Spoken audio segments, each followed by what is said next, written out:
여기 앉으시지요, 윤 선생님. 경로당 입구에서 들려온 그 말 한마디가 박종섭의 하루를 뒤흔들었습니다. 종섭은 창가 자리에 앉아 신문을 펼쳐든 채 고개를 들었습니다. 입구 쪽에서 여러 노인들이 한 사람을 에워싸고 있었습니다. 그 중심에는 회색 트렌치 코트를 걸친 남자가 서 있었습니다. 코트는 빛을 받아 은은하게 광택을 냈고 그의 손목에는 금빛 시계줄이 반짝였습니다. 아, 별 말씀을요. 저도 동네 어르신들과 친해지고 싶어서 왔습니다. 목소리마저 여유로웠습니다. 종섭은 신문을 다시 내려다보았지만 글자가 눈에 들어오지 않았습니다. 윤상만이라고 합니다. 잘 부탁드립니다. 상만은 정중하게 고개를 숙였습니다. 그 태도에는 배려가 있었지만 동시에 무언가 내려다보는 듯한 느낌도 섞여 있었습니다. 종섭은 그것을 정확히 말로 설명할 수 없었지만 가슴 한편이 묵직하게 가라앉는 것을 느꼈습니다. 경로당 관리인 한영이가 상만을 이곳저곳 안내했습니다. 종섭은 그 모습을 힐끗힐끗 쳐다보았습니다. 상만의 걸음걸이는 느렸지만 흐트러지지 않았고 말투는 부드러웠지만 어딘가 격식을 갖춘 듯 했습니다. 저 양반 강남 쪽에 살다가 이사 왔대요. 옆자리 김 씨가 귓속말로 전했습니다. 자식들이 다 잘 되어서 여유롭게 사신대요. 부럽지 않습니까? 종섭은 대답하지 않았습니다. 그저 신문을 접어 탁자에 내려놓았습니다. 오후 4시 경로당을 나선 종섭의 발걸음은 평소보다 무거웠습니다. 그는 좁은 골목길을 지나 낡은 다세대 주택 앞에 섰습니다. 3층 계단을 올라 자신의 원룸문을 열었습니다. 12평 남짓한 공간에는 침대와 작은 식탁, 낡은 옷장이 전부였습니다. 종섭은 창문을 열고 담배를 꺼내 물었습니다. 연기가 하늘로 올라가는 것을 보며 그는 오늘 본 윤상만의 모습을 떠올렸습니다. 코트, 시계, 말투, 태도, 그 모든 것이 종섭 자신과는 너무 달랐습니다. 나는 평생 뭐 했나? 중얼거림이 입 밖으로 새어나왔습니다. 종섭은 올해 67이었습니다. 젊은 시절 공장에서 일했고 중년에는 경비원으로 근무했습니다. 아내는 10년 전 세상을 떠났고 자식들은 각자의 삶을 살고 있었습니다. 명절에나 한 번씩 연락이 올까 말까 했습니다. 아버지, 요즘 어떻게 지내세요? 전화 속 아들의 목소리는 언제나 바빴습니다. 대답을 기다리기보다는 형식적인 인사를 마치려는 듯 했습니다. 종섭은 그것을 탓하지 않았습니다. 자식들도 각자 살기 바쁘다는 것을 알았습니다. 그래서 경로당이 종섭에게는 유일한 쉼터였습니다. 사람들과 화투를 치고 점심을 먹고 텔레비전을 보며 시간을 보냈습니다. 그것이 전부였지만 그래도 괜찮았습니다. 적어도 오늘 전까지는요. 종섭은 담배를 끄고 창문을 닫았습니다. 거울에 비친 자신의 모습을 보았습니다. 빛바랜 점퍼, 헐거워진 바지, 구겨진 얼굴. 그는 고개를 돌렸습니다. 내일도 또 봐야 하는구나, 저 양반을. 그 생각만으로도 가슴 한편이 답답했습니다. 종섭은 침대에 누워 천장을 바라보았습니다. 형광등 불빛이 하얗게 그의 얼굴을 비쳤습니다. 밤은 깊어갔지만 잠은 쉽게 오지 않았습니다. 어제 백화점 식당에서 식사를 했는데 정말 품격이 다르더군요. 윤상만의 목소리가 경로당 안을 채웠습니다. 종섭은 구석자리에 앉아 그 말을 듣고 있었습니다. 상만은 탁자 주변에 모여든 노인들에게 자신의 이야기를 들려주고 있었습니다. 사람들은 고개를 끄덕이며 감탄했습니다. 윤 선생님은 역시 다르십니다. 우리는 평생 백화점 식당은 구경도 못 해봤지요. 상만은 손을 저으며 웃었습니다. 아닙니다. 가끔 소소한 여유를 즐기는 것뿐입니다. 소소한 여유라는 말이 종섭의 귀에 박혔습니다. 그는 어제 편의점에서 산 도시락을 떠올렸습니다. 1,500원짜리 김밥이었습니다. 박 선생님도 같이 가시지요. 다음번에는 상만이 갑자기 종섭을 향해 말했습니다. 사람들의 시선이 일제히 종섭에게 쏠렸습니다. 종섭은 잠시 멈칫했습니다. 저는 됐습니다. 왜요? 한번 가보시면 좋아하실 텐데요. 상만의 말투는 친절했지만 어딘가 종섭을 시험하는 듯 했습니다. 종섭은 고개를 저었습니다. 괜찮습니다. 상만은 더 이상 권하지 않았습니다. 그는 다시 다른 사람들에게로 시선을 돌렸고 종섭은 그 자리에서 조용히 일어났습니다. 화장실로 향하는 복도에서 종섭은 거울 앞에 섰습니다. 거울 속 자신의 모습이 초라하게 느껴졌습니다. 그는 옷깃을 매만지고 머리를 쓸어 올렸습니다. 하지만 달라지는 것은 없었습니다. 다음 날도 그 다음 날도 상황은 비슷했습니다. 상만은 호텔 라운지 이야기를 꺼냈고 골프장 회원권 이야기를 했습니다. 클래식 음악회에 다녀온 얘기도 했습니다. 그의 말 하나하나가 종섭의 마음속 어딘가를 긁어냈습니다. 나는 평생 뭐 했나? 종섭은 밤마다 이 생각을 되풀이했습니다. 공장에서, 경비실에서, 좁은 원룸에서 그는 언제 한번 여유롭게 살아본 적이 있었던가요? 언제 한번 품위 있게 대접받아 본 적이 있었던가요? 어느 날 종섭은 상만의 걸음걸이를 따라 해보았습니다. 천천히 등을 곧게 펴고 걸었습니다. 어색했지만 거울 앞에서 반복했습니다. 말투도 흉내냈습니다. 별 말씀을요. 그렇지요. 거울 속 자신이 조금은 달라 보이는 것 같았습니다. 종섭 씨, 요즘 왜 그래요? 한영이가 종섭을 불러 세웠습니다. 그녀는 경로당 관리인으로 이곳 사람들을 누구보다 잘 알고 있었습니다. 무슨 소리입니까? 윤 선생님한테 너무 신경 쓰는 것 같아서요. 종섭은 고개를 돌렸습니다. 신경 안 씁니다. 종섭 씨는 종섭 씨답게 사는 게 제일 좋아요. 영희의 말은 진심이었지만 종섭에게는 위로가 되지 않았습니다. 오히려 화가 났습니다. 나답게요? 내가 어떤 사람인데요? 평생 고생만 하고 이제 와서 누추하게 사는 게 나답다는 겁니까? 영희는 놀란 표정으로 종섭을 바라보았습니다. 그런 뜻이 아니에요. 됐습니다. 종섭은 그 자리를 떠났습니다. 일주일 후 종섭은 중고시장에서 양복 한 벌을 샀습니다. 5만 원이었습니다. 한 달 생활비의 절반에 가까운 돈이었습니다. 집에 돌아와 양복을 입고 거울 앞에 섰습니다. 조금 헐거웠지만 나쁘지 않았습니다. 종섭은 어깨를 펴고 턱을 들었습니다. 상만처럼 미소를 지어보았습니다. 윤상만처럼 되면 나도 달라질까? 그는 혼잣말을 했습니다. 다음 날 종섭은 양복을 입고 경로당에 나갔습니다. 사람들은 놀란 표정으로 그를 바라보았습니다. 박 선생님, 오늘 무슨 일 있어요? 아닙니다. 그냥 기분 전환하려고요. 상만은 종섭을 보더니 미소를 지었습니다. 오, 박 선생님도 멋을 내시는군요. 그 말 한마디에 종섭의 가슴이 두근거렸습니다. 인정받는다는 느낌이었습니다. 처음으로 상만과 같은 선상에 선 것 같았습니다. 하지만 그 기쁨은 오래가지 않았습니다. 집에 돌아온 종섭은 텅 빈 지갑을 바라보았습니다. 다음 달 연금이 들어오기까지는 아직 열흘이 남았습니다. 양복을 산 것을 후회했지만 동시에 뿌듯하기도 했습니다. 조금만 더 노력하면 나도 저 사람처럼 될 수 있을 거야. 종섭은 거울 속 자신에게 말했습니다.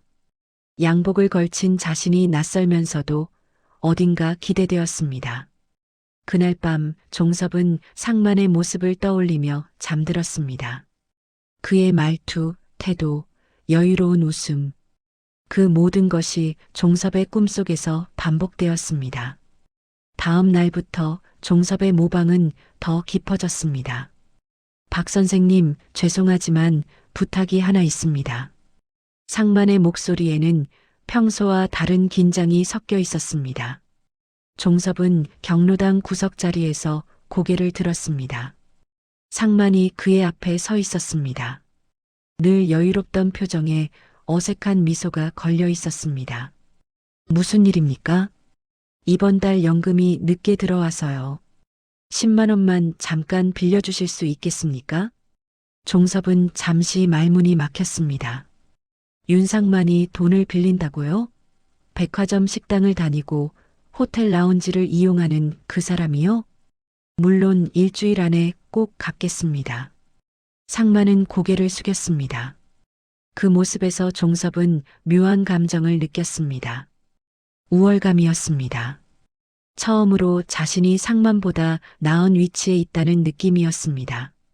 알겠습니다. 오늘 저녁에 드리지요. 정말 감사합니다.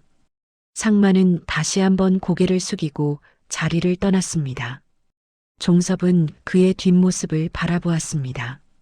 트렌치 코트는 여전히 멋있었지만 어딘가 처진 어깨가 눈에 들어왔습니다. 그날 저녁 종섭은 상만에게 돈을 건넸습니다. 상만은 감사하다는 말을 여러 번 반복했습니다. 종섭은 그 모습을 보며 기묘한 만족감을 느꼈습니다. 사실은요, 박 선생님, 상만이 조심스럽게 말을 꺼냈습니다. 제가 지금 살고 있는 오피스텔 월세가 좀 부담스러워서요. 혹시 선생님 댁에서 한두 달만 신세를 져도 될까요? 종섭은 놀랐습니다. 하지만 거절할 수가 없었습니다. 아니, 거절하고 싶지 않았습니다. 상만이 자신에게 의지한다는 것이 어딘가 뿌듯했습니다. 좁은 원룸이지만 괜찮으시다면요. 감사합니다.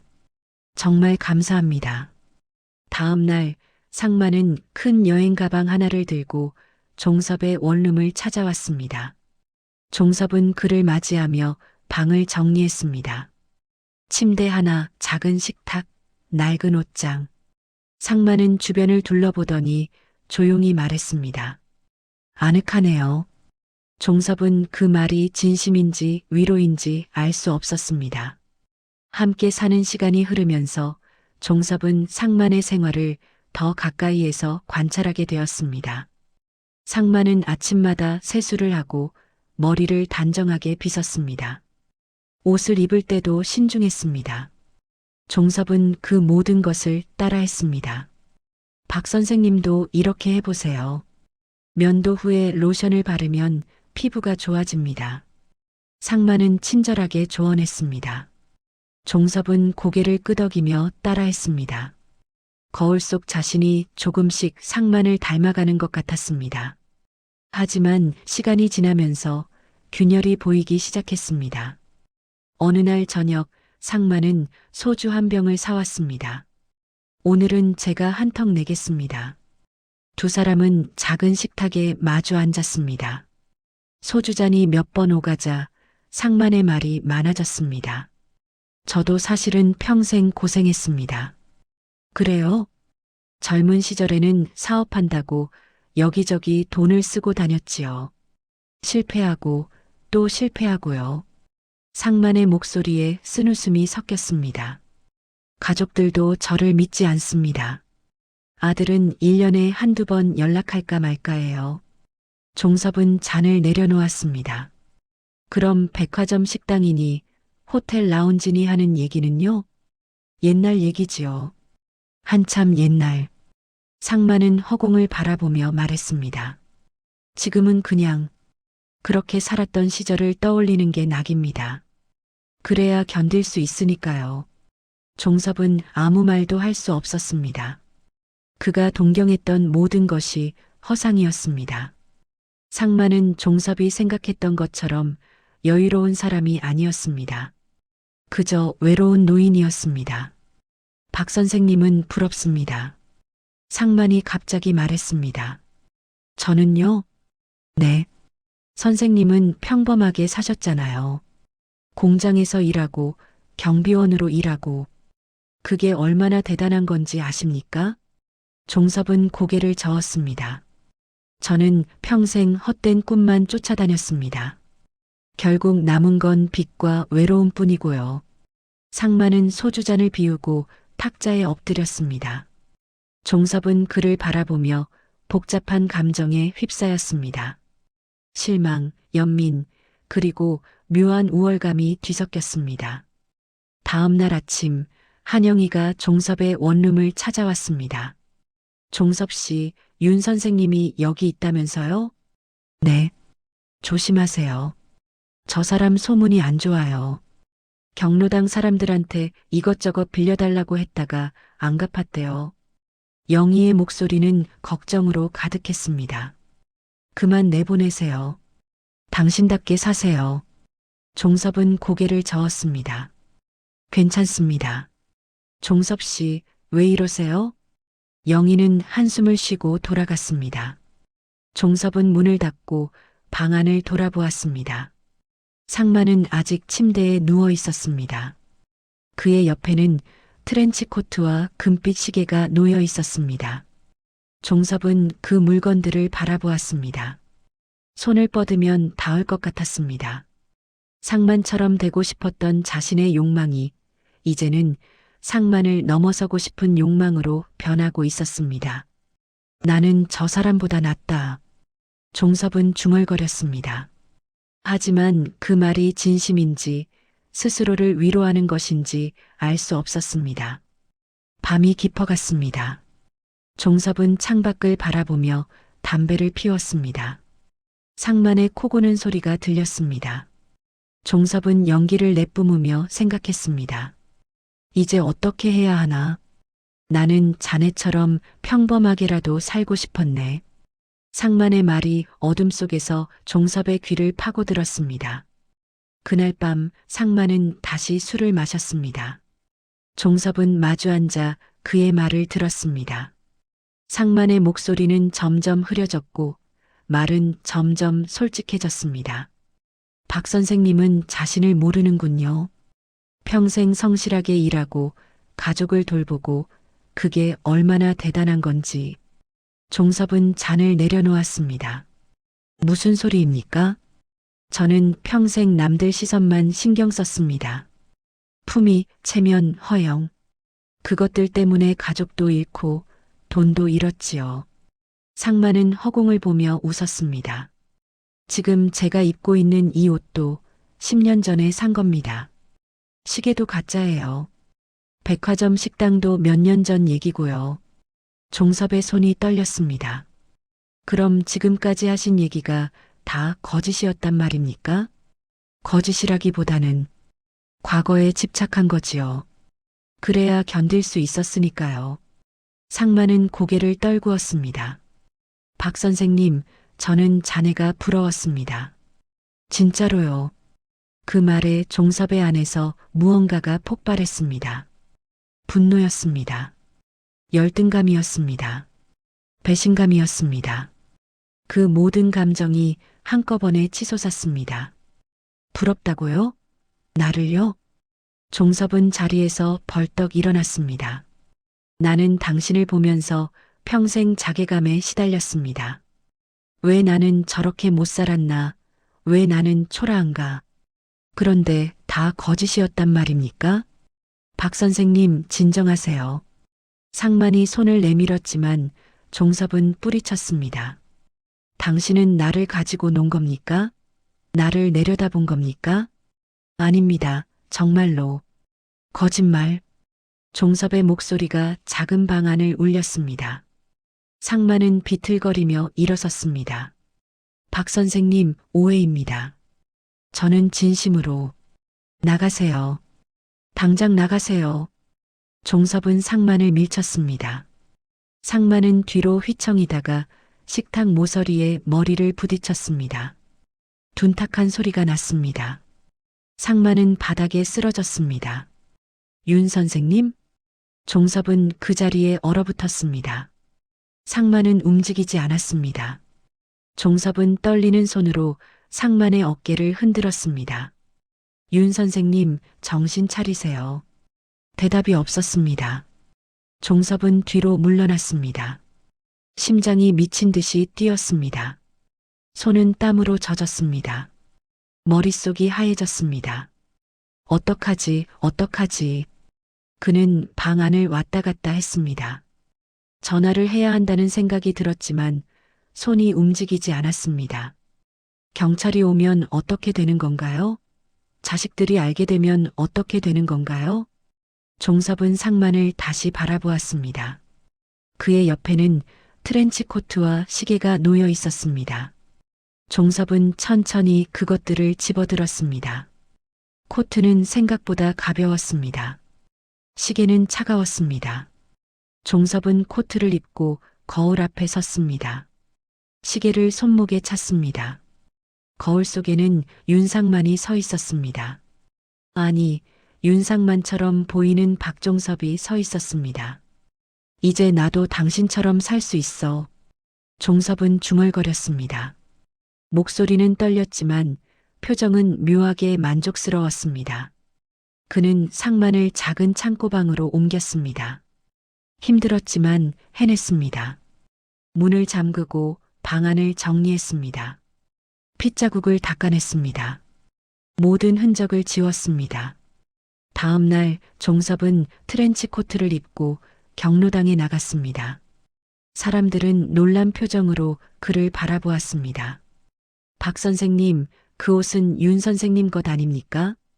빌려 입었습니다. 종섭은 상만의 말투를 흉내내며 대답했습니다. 사람들은 수군거렸지만 더 이상 묻지 않았습니다. 종섭은 창가 자리에 앉았습니다. 상만이 앉던 그 자리였습니다. 햇살이 따스했습니다. 시계가 손목에서 반짝였습니다. 이게 품위인가? 종섭은 혼잣말을 했습니다. 하지만 가슴 한편이 무거웠습니다. 뭔가 잘못되었다는 느낌이 들었지만 그는 그것을 외면했습니다. 사흘 후 한영이가 종섭을 찾아왔습니다. 종섭 씨, 윤 선생님 어디 갔어요? 모르겠습니다. 며칠 전에 나갔는데 안 들어왔네요. 이상하네요. 오늘이 아들이 찾아오기로 한 날인데 종섭의 심장이 멎는 것 같았습니다. 아들이요? 네.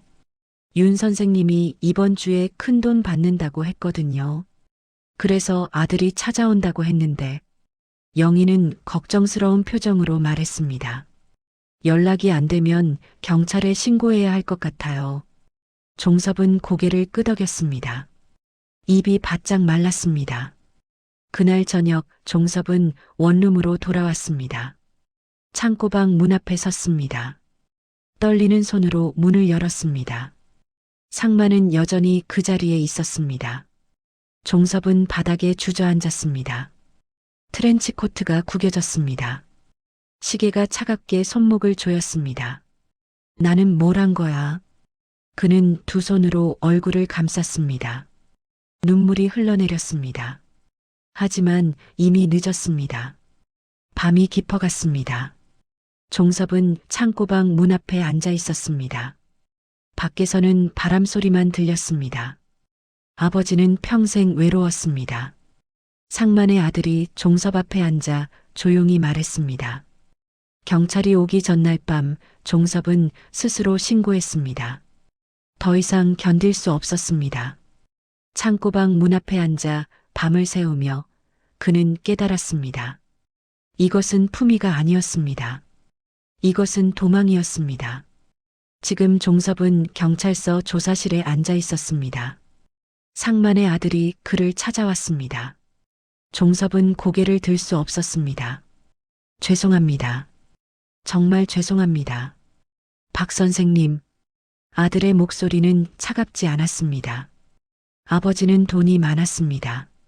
하지만 함께할 사람이 없었습니다. 종섭은 눈물을 닦았습니다. 저는 아버지를 이해하려고 노력하지 않았습니다. 아버지의 허영도 외로움도 모른 척했습니다. 아들은 잠시 말을 멈췄습니다. 아버지가 경로당에 간 이유를 아십니까? 돈 때문이 아니었습니다. 사람이 그리웠던 겁니다. 종섭은 고개를 숙였습니다. 눈물이 바닥에 떨어졌습니다. 박 선생님도 아버지처럼 외로우셨겠지요. 그 말에 종섭의 가슴이 무너졌습니다. 재판은 빠르게 진행되었습니다. 우발적 사고로 인정되었지만 시신 은닉에 대한 처벌은 피할 수 없었습니다. 종섭은 2년형을 선고받았습니다. 감옥은 좁았습니다. 하지만 종섭에게는 처음으로 자신을 돌아볼 시간이 주어졌습니다. 그는 일기를 쓰기 시작했습니다. 나는 평생 남의 시선으로 살았다. 남보다 못하다고 생각했고 남을 따라 하려고만 했다. 정작 나 자신은 한 번도 들여다보지 않았다. 윤상만은 나의 적이 아니었다. 그는 나와 똑같은 외로운 노인이었다. 품위는 옷과 시계에서 나오는 게 아니었다. 자신을 존중하고 타인을 존중하는 태도에서 나오는 것이었다. 1년이 지났습니다. 종섭은 감옥 안에서 다른 수감자들을 도왔습니다. 글을 못 읽는 사람에게 편지를 읽어주었습니다. 아픈 사람을 간호했습니다. 처음으로 자신이 누군가에게 필요한 사람이라는 것을 느꼈습니다. 박종섭 씨 면회 오셨습니다. 교도관이 그를 불렀습니다. 종섭은 놀랐습니다. 가족은 연락이 끊긴 지 오래였습니다. 면회실에 한영이가 앉아 있었습니다. 종섭 씨, 영희는 조용히 웃었습니다. 어떻게 지내요? 영희 씨, 종섭은 말문이 막혔습니다. 경로당 사람들이 안부 전해달래요. 다들 기다린대요. 저 같은 사람을요? 당연하지요. 종섭 씨는 좋은 사람이에요. 영희는 가방에서 김치통을 꺼냈습니다. 제가 담근 김치예요. 맛없는 밥이라도 이거랑 먹으면 좀 낫겠지요. 종섭은 눈물을 참을 수 없었습니다. 영희 씨, 저는 괜찮아요. 사람은 누구나 실수합니다. 중요한 건 거기서 뭘 배우느냐지요. 영희는 종섭의 손을 잡았습니다. 그 손은 따뜻했습니다. 종섭 씨답게 돌아오세요. 있는 그대로의 박종섭 말이에요. 출소하는 날 종섭은 감옥 문 앞에 섰습니다. 햇살이 눈부셨습니다. 그는 깊게 숨을 들이마셨습니다. 원룸으로 돌아왔습니다. 모든 것이 그대로였습니다. 하지만 종섭의 눈에는 달리 보였습니다. 낡았지만 따뜻한 공간이었습니다. 그는 옷장을 열었습니다. 중고로 샀던 양복이 걸려 있었습니다. 종섭은 그것을 꺼내 쓰레기 봉투에 넣었습니다. 대신 편한 점퍼를 꺼내 입었습니다. 다음 날 종섭은 경로당 문 앞에 섰습니다. 손이 떨렸습니다. 하지만 문을 열었습니다. 박 선생님. 사람들이 고개를 돌렸습니다. 어색한 침묵이 흘렀습니다. 그때 한영이가 다가왔습니다. 어디 갔다 왔어요, 박종섭 씨? 그녀는 밝게 웃으며 물었습니다. 밥은 먹고 다녀요? 종섭은 목이 메었습니다. 영희는 그의 팔을 잡고 안으로 데려갔습니다. 자, 여기 앉으세요. 오늘 점심 맛있어요. 다른 사람들도 하나둘 다가왔습니다. 박 선생님, 오랜만이네요. 몸은 괜찮으세요? 그들의 말에는 비난이 없었습니다. 그저 걱정과 반가움만 있었습니다. 종섭은 천천히 자리에 앉았습니다. 창가 자리가 아니었습니다. 한가운데 자리였습니다. 사람들 사이의 자리였습니다. 감사합니다. 종섭은 작게 말했습니다. 점심시간이 되었습니다. 영희가 식판을 들고 왔습니다. 된장찌개와 김치, 그리고 보리밥이었습니다. 소박한 식사였습니다. 종섭은 숟가락을 들었습니다. 첫 숟가락을 입에 넣었습니다. 따뜻했습니다. 눈물이 흘러내렸습니다. 종섭 씨, 왜 그래요? 영희가 걱정스럽게 물었습니다. 아닙니다. 그냥 맛있어서요. 종섭은 눈물을 닦으며 웃었습니다. 진심이었습니다. 식사 후 종섭은 창밖을 바라보았습니다. 햇살이 따스했습니다. 거리에는 사람들이 오갔습니다. 모두 자기 삶을 살고 있었습니다. 오늘부터는 저답게 살겠습니다. 종섭은 조용히 중얼거렸습니다. 영희가 옆에 앉았습니다. 종섭 씨, 오후에 화투 칠 건데 끼실래요? 네, 그러지요. 종섭은 고개를 끄덕였습니다. 그들은 둥근 탁자에 모여 앉았습니다. 웃음소리가 경로당 안을 채웠습니다. 종섭은 카드를 섞으며 생각했습니다. 품위는 멀리 있지 않았습니다. 지금 이 순간 함께 웃고 밥을 나누는 이 시간, 서로를 있는 그대로 받아들이는 이 온기, 그것이 진짜 품이었습니다. 해가 기울었습니다. 사람들이 하나둘 자리를 떠났습니다. 종섭도 일어났습니다. 내일 또 오세요. 영희가 손을 흔들었습니다. 네, 올게요. 종섭은 경로당 문을 나섰습니다. 골목길을 걸으며 그는 고개를 들어 하늘을 보았습니다. 노을이 붉게 물들어 있었습니다. 아름다웠습니다. 원룸문을 열고 들어섰습니다. 좁았지만 포근했습니다. 종섭은 창문을 열고 깊게 숨을 쉬었습니다. 이제야 알겠어요, 윤 선생님. 그는 하늘을 향해 조용히 말했습니다. 인생에서 가장 중요한 건 남을 따라 사는 게 아니라 나답게 사는 거였습니다. 바람이 불어왔습니다. 따뜻했습니다. 종섭은 미소를 지었습니다. 67년을 살아온 인생에서 오늘이 가장 평온한 날이었습니다. 그리고 그것으로 충분했습니다.